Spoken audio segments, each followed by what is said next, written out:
Le Parti des peuples africains Côte d'Ivoire, PPACI, a rendu un hommage au docteur Akassi-Danho Aoutia Juliette, vice-présidente du Conseil politique permanent disparu le 2 décembre dernier. Le mardi 28 janvier dernier, ils sont venus nombreux au siège du PPACI, les membres de la direction, les présidents des organes et institutions, les militants de la fédération de Cocody, sa fédération, conduite par le fédéral Carlos Gapa, les membres du conseil politique permanent CPP, pour rendre ce dernier hommage à la camarade partie trop tôt. Devant sa famille biologique, le Parti des peuples africains Côte d'Ivoire lui a réaffirmé son attachement indéfectible.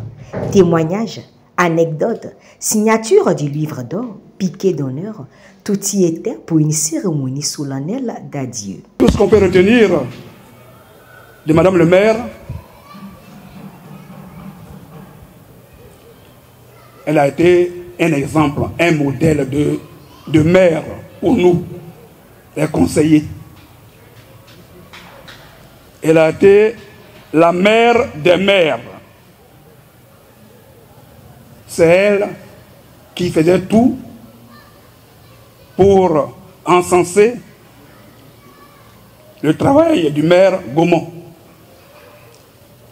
Ce qui m'a le plus frappé et qui mérite d'être rappelé et rapporté, autrefois, les conseillers étaient vus comme de simples conseillers et plus rien d'autre. Il a fallu que Dr Kassi,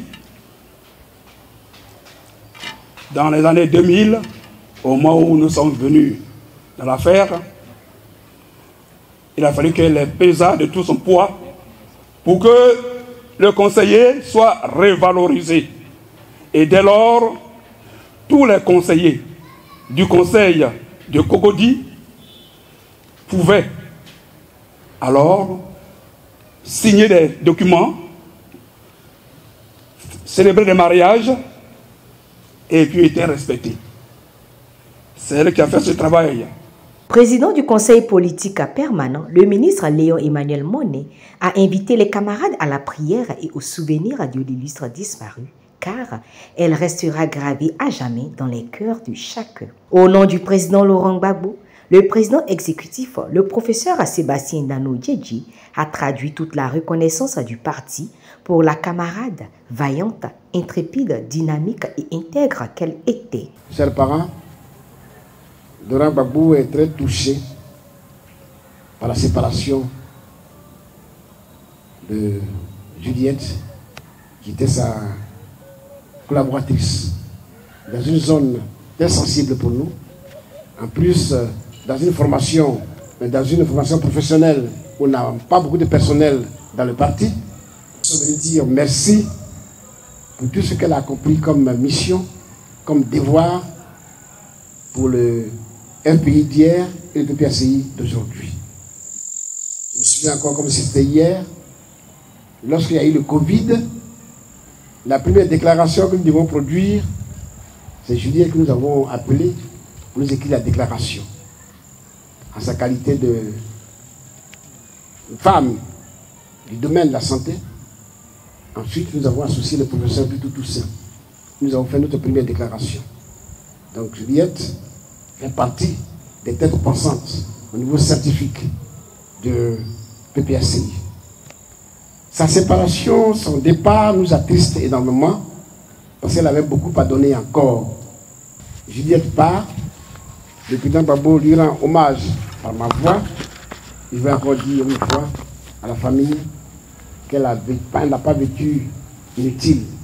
Elle a servi son parti, elle a servi son pays, parce qu'elle voulait une Côte d'Ivoire splendide, une Côte d'Ivoire fraternelle, une Côte d'Ivoire prospère, une Côte d'Ivoire souveraine. Elle a mené ce combat avec dignité. Et là où elle sera, ou là où elle est maintenant, je pense qu'elle priera aussi pour nous, pour que cette mission qu'on nous a confiée, que nous nous sommes confiés, cette mission aboutisse d'ici octobre 2025. Tous sont unanimes de la militante hors pair qu'elle était. Militante qui a cru au retour du président Laurent Gbagbo. Et aujourd'hui, comme chante le psalmiste, dit au revoir à sa famille biologique et à sa famille politique en ces termes. Faut-il nous quitter sans espoir du retour? Oui, nous nous reverrons un jour. Ce n'est qu'un au revoir. Ce n'est qu'un au revoir, mes frères. Oui, nous nous reverrons un jour. Ce n'est qu'un au revoir à son époux. Ce n'est qu'un au revoir aux enfants. Ce n'est qu'un au revoir aux membres du Conseil politique permanent. Car les portes de la maison du Seigneur s'ouvriront le samedi 1er février et Dr Kassi Dango Lucie Juliette entrera dans la maison du Seigneur où elle reposera à jamais à Ondossi.